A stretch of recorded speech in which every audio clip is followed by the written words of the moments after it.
Hello and welcome to Sri Lanka 99.94 Cricket Every Day. My name is Mark Machado and I'm from the Murali end, and I'm joined as always by Estelle from the Papare. Sri Lanka 99.94 is your new home for Sri Lanka content. We'll be dropping into your podcast feed on YouTube and the 99.94 app several times each week.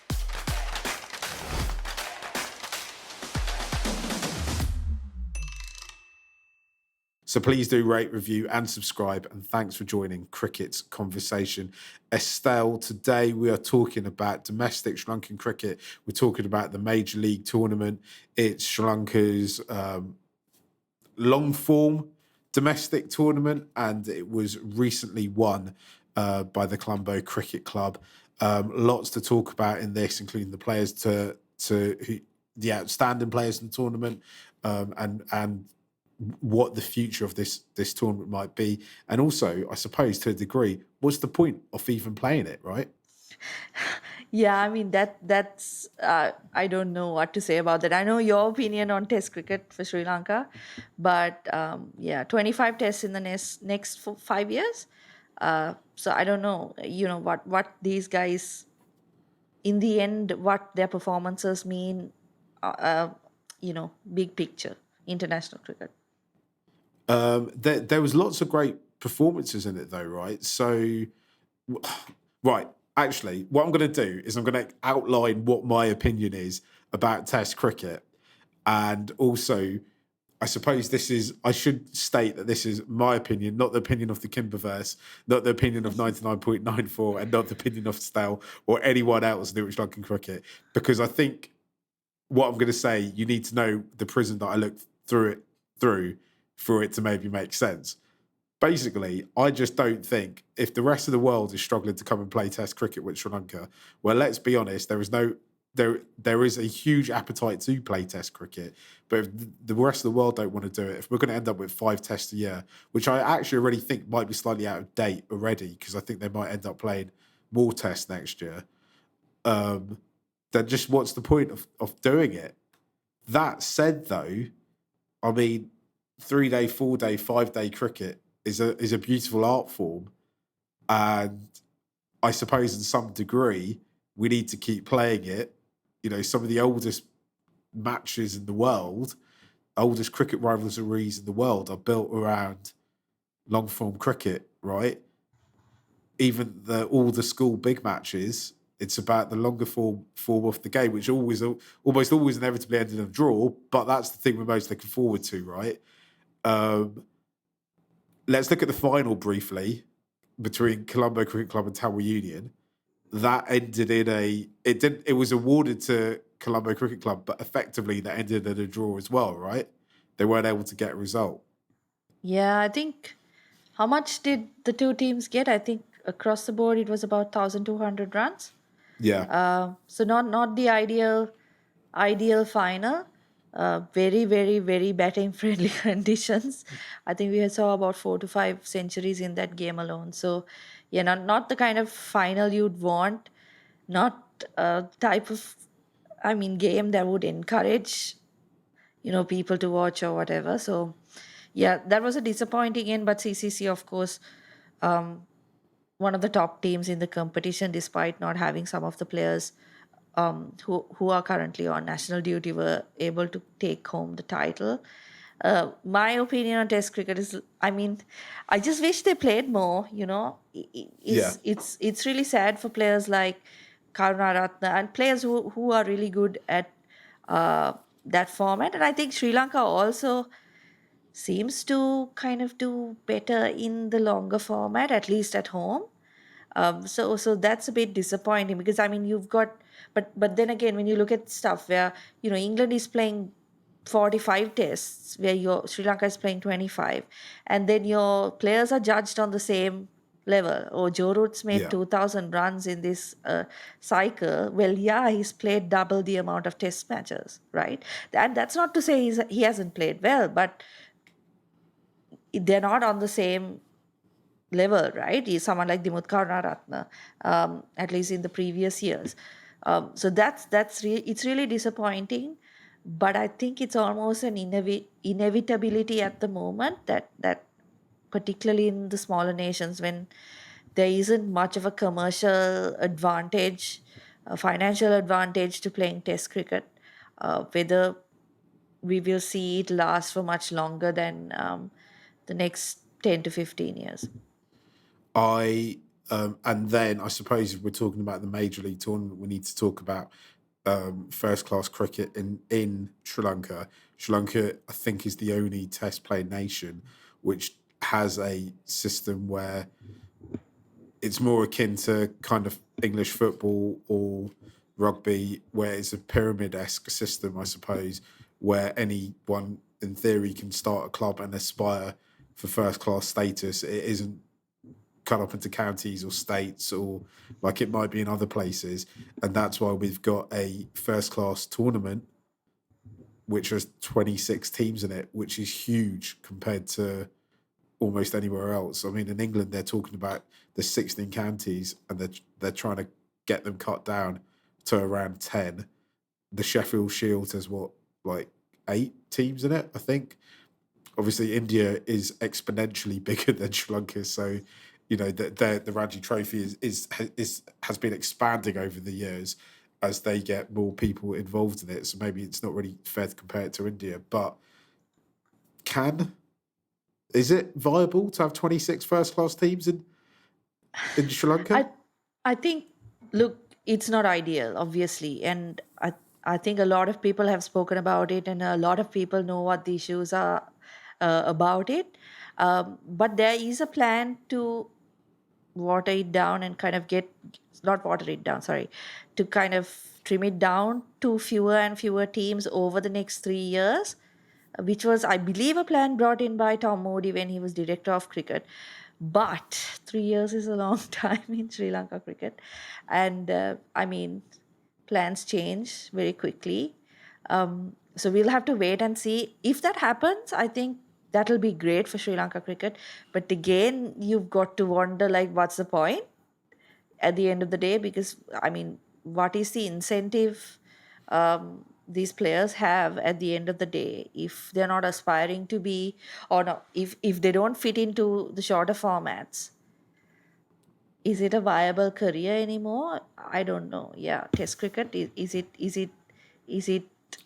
Well, yeah. This is my issue with it. It's not that there isn't love on the island to play it. It's not that there isn't people who can play it. I'm pretty sure if you look at Sri Lanka's test team, I think it's good. They're gonna. No one's coming to Sri Lanka and gonna get an easy ride. I don't think we're traveling particularly well at the moment. I think the reason for that is because our test side just don't play enough tests away from home. Exactly, yeah. They're not used to playing in different conditions. They're basically part time players. The system, they're part time test players. Sorry, they're full time cricketers. But the system is not allowing us to develop this side. And I'm like, we might as well just put our resources into something else. I get that my opinion's quite draconian though. Um, Yeah, let's but you're right? If you think about it, okay, Sri Lanka go to Australia and most tests end in like 3 days. But yeah. the truth is, they play there what every 3 4 years, and they get only two tests, and maybe they get a warm up against one of the state sides or whatever. But whereas other teams, and I understand why that is, you get a team like India, you're playing 5 tests or 4 tests, right? But So but so my argument is, and sorry, I shouldn't just talking over to you there, but this topic makes me really angry, right? But basically, what I've seen over the yeah. course of my life, right, is in the '90s, Sri Lanka had to fight to go get test series against people. They eventually used to come to all the big test playing countries that would start to get 3, 4, 5 test series. And then what you've seen over the last decade and a bit is that's decreased. And at first, it started to happen to the West Indies and Sri Lanka. And then it started to happen to Pakistan, Bangladesh, and New Zealand. South Africa and New Zealand. And now we're in a situation where it's only really the big three get decent, get a decent bite of the cherry, and everyone else is basically shafted. And Mhm. really, it's the people at the top of the pyramid. It's the big three who've killed Test cricket or are in the process of strangling Test cricket to the ground. Like Sri Lanka play the West Indies should be a really exciting series for both teams. It never is Yeah. because the teams are they come together so infrequently, right? It's for neither side is it. It's not really a viable thing. Both are doing it kind of as a vanity project at this stage, and that is entirely the fault of the. I do not blame Sri Lanka cricket for this. I do not blame anyone else apart from the people who put those future tool programs together, who don't realise that actually you can build this rivalry up. You can get people excited about the idea that Sri Lanka coming over to England for 5 matches. There's a huge Sri Lankan population, as you know, Estelle, in Australia. They could sustain playing a 4 match series in Australia, right? But the system is pushing back at them all the time. Sorry. I'll let you have a go. Yeah, no, I mean, it's all very kind of, I don't know. I don't know what to say. It seems like there's no point kind of even pushing towards a situation where you are getting more tests, because it doesn't seem likely to happen, because obviously everyone's focused on the financial aspect, and hosting tests are expensive, and you don't really make that money back. At least countries like Sri Lanka don't really make that money back. So then is it worth it investing that kind of money? That conversation comes up. It's just sad, because obviously I think a majority of players who you would speak to in the Sri Lankan setup would say that they want to play Test cricket. They want, because that's kind of drilled in your head, right? That's the pinnacle of the game. That's the toughest um, format to play in, to kind of establish yourself in. So the want to play is not lacking, but unfortunately, it just seems like we're just too small to kind of compete for a fair share when it comes to the ICC. So yeah. And I should just clarify, when you say too small, what you actually mean is the market, in terms of there's just not enough people, because people would have heard my earlier slight rant and gone, why did I put Bangladesh above Sri Lanka there? And it is just about TV rights, right? And how much they can sell these tours in for. Yeah. That's what it is. Sri Lanka is, I think, only the West Yeah, I Indies think and New Zealand if you with look smaller at Sri populations. Lanka among the South Asian teams, there's probably, I mean, at in test games it looks like there are a lot of people, particularly because they play in Galle. But if you look at first class cricket, you don't get that much of interest, to be honest. You'd have people, checking scores or whatever, or checking the stats, um, but there is not much interest. So it's a product, right? And if you Yeah. can't sell it, then that becomes a problem when it comes to Test cricket as well. Let's take a quick break. When we come back, let's refocus on the On tournament what we're we were talking supposed to about. talk about. Yeah, and let's look at the top run getters and the top wicket takers as well, and chat through that. You're listening to Cricket's Conversation on 99.94. Whatever your team, we have the show for you on podcast, YouTube, or on the 99.94 app. We have India, England, South Africa, West Indies, and now Sri Lanka covered.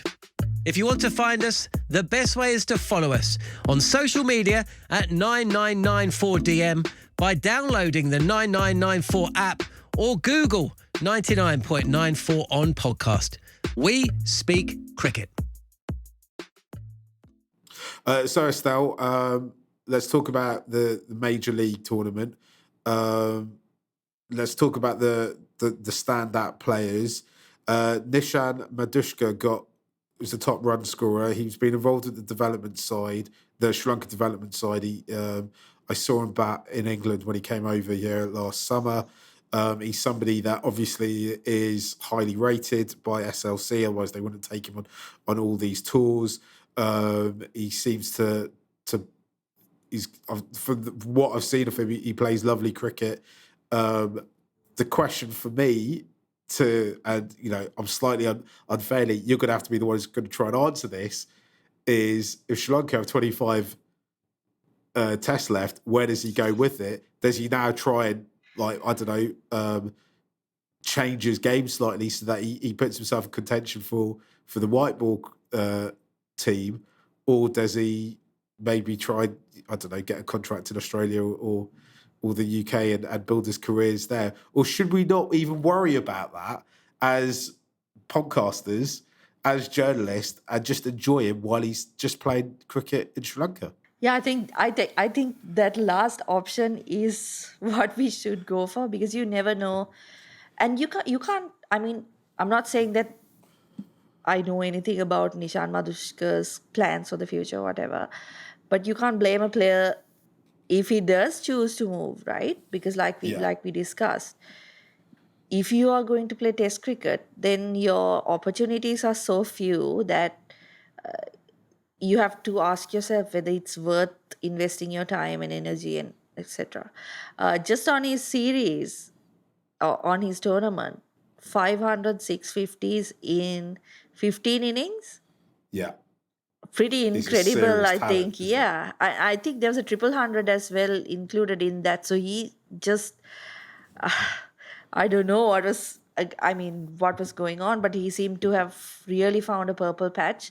Wicket-keeper batsman as well. So, I mean, Sri Lanka have got plenty of those lining up. So it's not going to be, if he does pursue Test cricket, it's not going to be easy to break into the side either. So, but yeah, just an incredible run from him throughout this season. Has been pretty much in every game he's made runs. He, And also, what I've heard is that he does bat in the top order, but is kind of a flexible bat who can move to the middle order as well.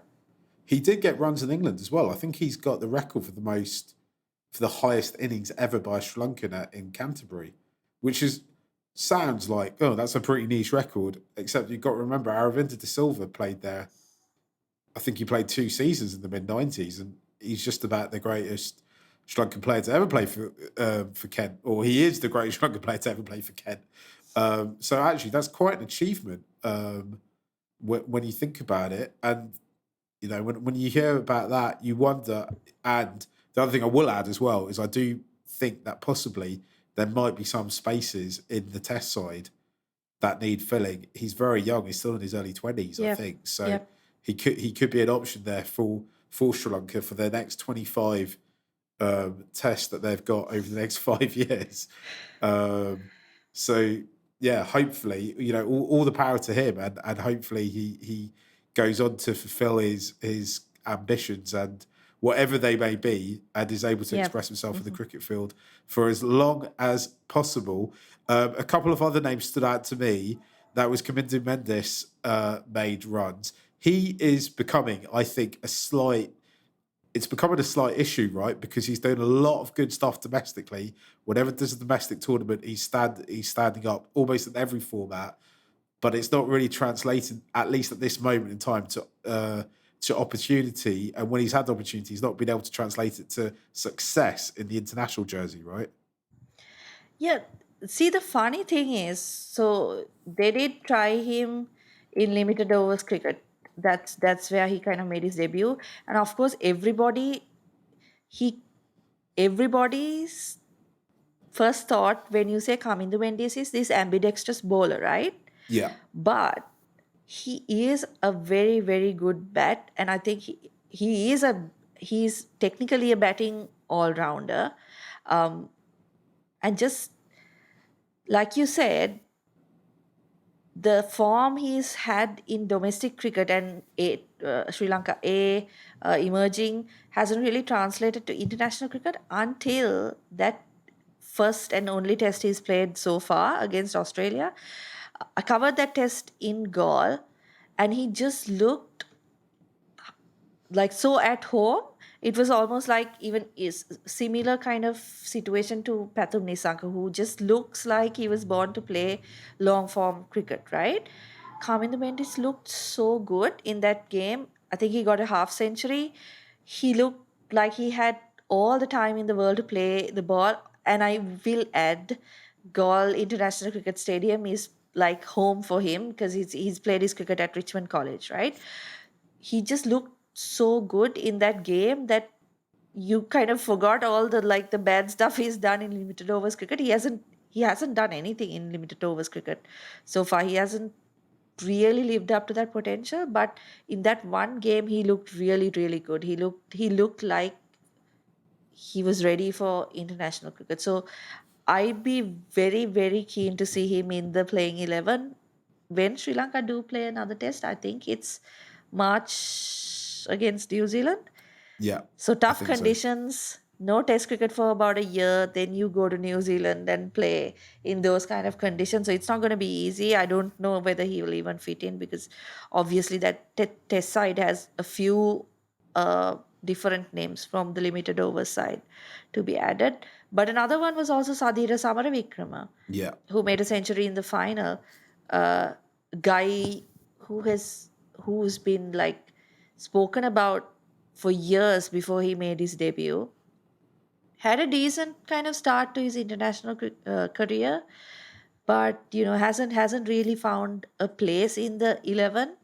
uh, another interesting name, but what I'm happy to see is all five of them are quite young. So the top five, I mean, in on yeah. the batting chart. So Pasindo Surya Bandara, Nuanindu Fernando are the other two. All five are young. So maybe even though we have only 25 tests in the next 5 years, maybe the next cycle we get about 40. Wishful thinking. Hopefully, and that's when all this batch should be in their peak, Yep. right? Should we take a quick break? When we come back, we'll talk about the wicket takers. If you love the language of cricket and want more, then head over to the 99.94 app and you can hear all of our podcasts and cricket commentary. We're adding new shows all the time and covering cricket series from all over the world. Be the first to hear all of our announcements by following us on social media at 9994DM. Welcome to Cricket's Conversation. So the top wicket taker for the tournament was Prabhath Jayasuriya. He has had the most emphatic debut. It's a shame that he only made his debut when he's 30.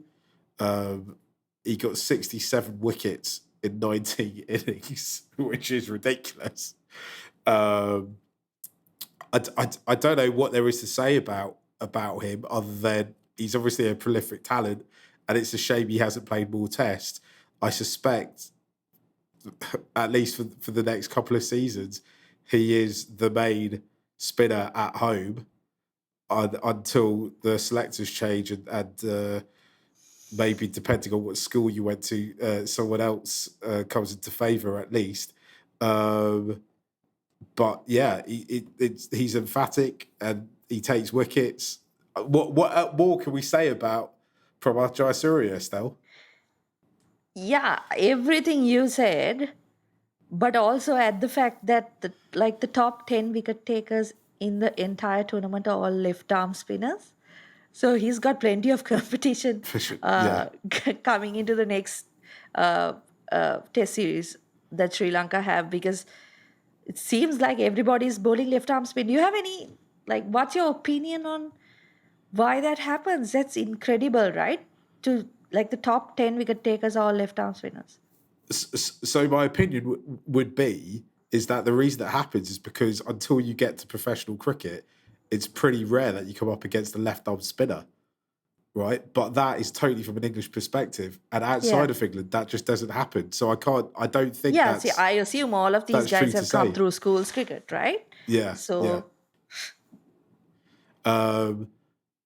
And in England, especially when I was playing cricket, as in school and as an early adult, spinning it was pretty rare that you'd come up against a spinner. So I'm looking at it through an English perspective. I think in Sri Lanka, I think if you're left-handed, I think they just make you spin the ball. I think that's it. That's what happens. I think so too. I mean, the only kind of different type of bowler is Tarindu Ratnayaka. If you guys remember the ambidextrous bowler, he's he is a bowling bowler. He's a ambidextrous bowler. Kamini Mendes is a batting all-rounder who can bowl with both arms. But I was gonna say this earlier. I don't think being ambidextrous in cricket is as much of an advantage as we like to make out it is, because the umpire blade tells you. Yeah. What? Yeah. It's not like he's running up to the crease and he's like, right, what hand's it coming I out think of? it's useful for limited overs cricket where there's a lot of focus on matchups and stuff. But Yeah, I think even there, it's more advantages if you're someone like Liam Livingston who bowls with his right arm but can bowl leg spin, off spin, whatever, right? But yeah, I don't see it as a massive advantage either. I guess it could matter if you've got a rough outside, whatever, left-handers off stump or whatever. yeah. And then you've got someone like him who can switch things up. But otherwise, I don't know if it's a massive advantage, but it gives the captain a bit an additional option, right? Yeah, it's not like though in limited overs they give you an extra few overs to bowl if you can bowl with both hands, which is maybe an innovation that they should think about at some point down the line. An ambidextrous spinner in T20 should be allowed to bowl 6 overs, but Yeah. at least 2 of them should come out the other hand. Yeah. Right, Estelle. I think we've pretty much said everything that needs to be said about the Major League tournament. No, I have one more thing to say. Oh, go on. One more thing. Did you go through the list of top wicket takers? Well, There are no fast bowlers in the top 20. oh no, I didn't notice that. Yeah, so not a single fast bowler in the top 20 wicket takers list over a season of first class cricket. Yeah, so competing But in that's countries because like New Zealand is hold going to be on. the What we entire should fast add, bowling squad is every fast bowler in Sri Lanka was out in Australia, or on their Yep. way to Australia, or in the physio room, or in hospital, or in rehabilitation. So that might be the reason why, right? Yeah, I mean, this has been an issue obviously for many, many, many, many years, and it's one of the reasons why Sri Lanka can't compete overseas, right? Because you don't have bowlers who are, as far as I know, what happens is the fast bowler takes the new ball, bowls maybe 2 overs, and then he's taken off. So not I mean, there's no surprise that they break down during tests, right? If they're not getting that much bowling in first class cricket. So it's another issue, I guess. Again, I will say, is it worth, troubling yourself with when you haven't got really that many games to play in the future? But yeah, it's another issue Sri Lanka really need to address if they want to be successful overseas. In somewhere like New Zealand, obviously you're not going to play 3 spinners, right? And you're not going to have Lasith Ambuldenia or Prabhat Jayasuriya bowling on one end and have Lahiru Kumar on the other end. You're going to have to play the quicks. And if you're depending on the fast bowling all rounders to do the job in countries like that, It's not going to yeah, work. it's not going to work. Let's leave it there. As and when more Sri Lankan domestic cricket matters arise, we will address them. Thank you for listening to Sri Lanka on 99.94, where we speak cricket every day. Please do rate, review, and subscribe. We love your comments. Please leave them for us wherever you enjoy your podcast. You can download the 99.94 app and follow us on Twitter. You can follow me at Mark Machado. You can follow Estelle at Estelle_Vasu Day1, as in the number 1. Never miss out. Join our 24/7 conversation on social media and follow us at 9994DM. Cricket every day, your way.